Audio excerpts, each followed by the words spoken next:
لدورکا چیو جبر پیش و پلخ تایبت لورز هاوینه یک جبنگین هر گرنگ بنگه آگه ومراندنه لیل کومالگاه قدش یاسر بنحیا سرسنگ و اف بنگه نینه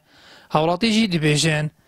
ددمی آگر بلبونا دتا کو آگر ومراندن ج سرسنگ یان بامار ندیگه تا کومالگاه همه زیان مازن بویجه آگر وکتی دگهن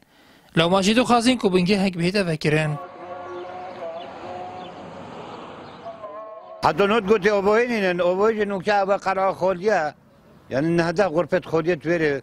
یعنی همه اوبینا ما که بابیده بنجاه کیلو بیت قرار بره حتی بمرد اون سالسه که ته ویروی ته یارز مول سه مول بره سوتین اول فت اول سوتین اور او حالت بوم خود چه بو حتی اگر بابو رازمه ایدی یعنی گله که ایدی هات ناسوتن و کی بوهی و راز می و او ور بکه هات ناسوتن حتی اب ایدی تیمت اگر فهمون تن اساسن که هات نفره ور بکه نیو که رازمه نو گله جماعت یعنی هات ناسوتن سبب هنده که نبونه بنگه اگر فهمون تن القادشه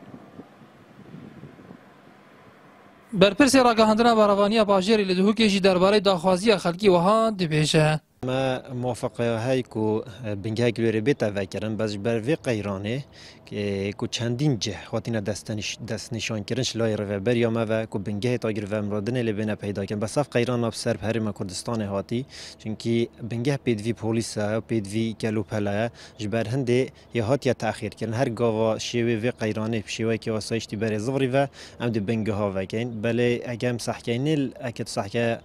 قد شیوه نزیکی سرسن که هر ریدانه که پیدا بید تیم ما سرسن که چند کنترل سرد کن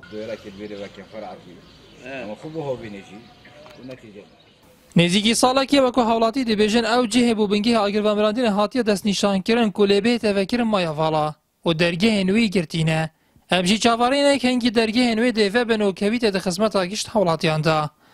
کمالگاه قدش ده کویت قنطار چیای مدینه و رنجوان وی نزیکی 7000 کسانه نیتو رماریه نارتی کمالگاه قدش ناحیه سرسنگ